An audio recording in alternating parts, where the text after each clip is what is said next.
After more than 10 months of relentless bombardment of the Gaza Strip, which has killed more than 40,000 Palestinians, leaders from Israel and Palestinian groups, Hamas, have been invited by mediators for a fresh round of talks on Thursday. The talks have been put together partly in an effort to avoid an escalation in hostilities between Iran and Israel following the assassination of Hamas leader Ismail Haniyeh in Tehran on the 31st of July. Mediators from Qatar, Egypt, and the U.S. are expected to attend. These countries have been mediating at ceasefire talks for months since November, a month after the beginning of the war. Israel is attending the talks in Doha, and reports so far suggest that Hamas will not be sending its representatives.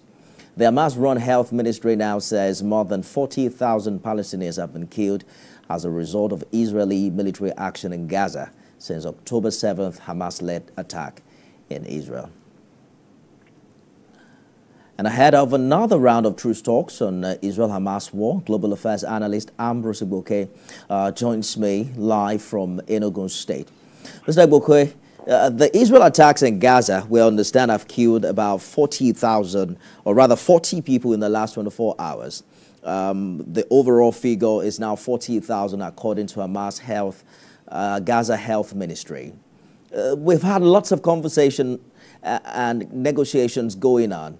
But do you think enough attention is being paid to the magnitude of fatalities happening in this region? Well, I've always said in my interventions, comments, and talks about this war, that when you start a war, you cannot determine how the war will turn out. And so this is a warning to the purveyors of anarchy, of violence, of war.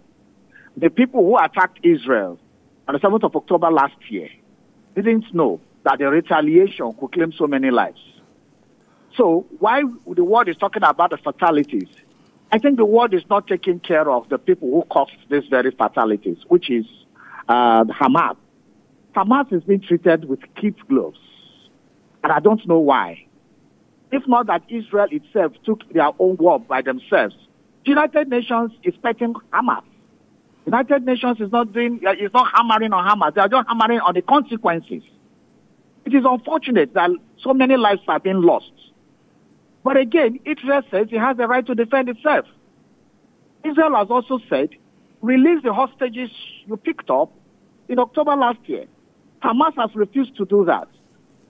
So the killings that are happening in Gaza should be blamed squarely on Hamas.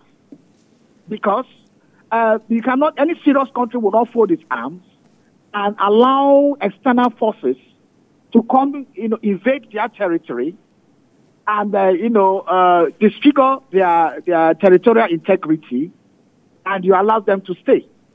So the retaliation, whether it is proportionate or not, Israel cannot be held responsible for that, because they always want to exact maximum the consequences or repercussions. Well, there's also the implication of prolonged hostilities and what it means for peace in the region, not only in that region, but even across the world. But as we speak, another round of ceasefire talks is now being mediated by Egypt, Qatar, and the U.S. That has already kicked off in Doha. We understand, we cannot tell for sure if Hamas representative is there. But are you optimistic a deal will be reached this time, seeing that we've seen previous failed ceasefire negotiations in this regard?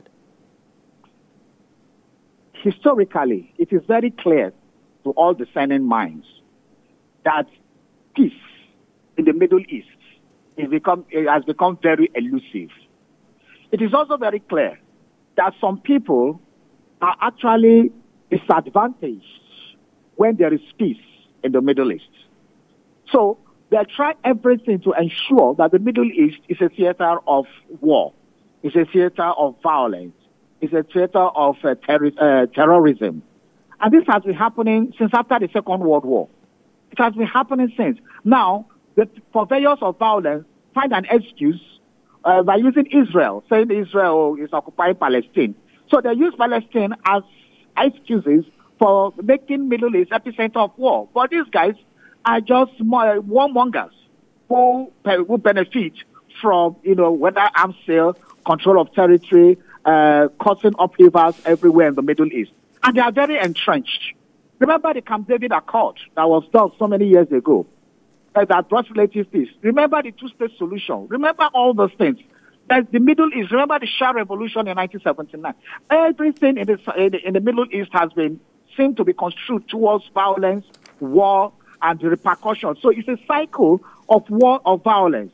And it seems the people of the Middle East are not happy, especially the political leaders, when there is peace. Because somebody is either Hezbollah is trying to come out, Israel is retaliating. It's either Iraq or Iran and Iraq are having border war that lasted 70 years. It's either Iraq or, the other time invaded Kuwait. It's all kinds of war. Syria, Lebanon, all kinds of things are happening in the Middle East. So it has attached itself as a theater of war. And for me, I think any peace talk that is happening now, I also anchor it on the fact that you need to free the hostages. That is the demands of Israel. And Hamas is not ready to do that. All right. So, as we speak, there's already a U.S.-backed ceasefire, that outlined that Hamas has openly supported, and it includes the exchange of number of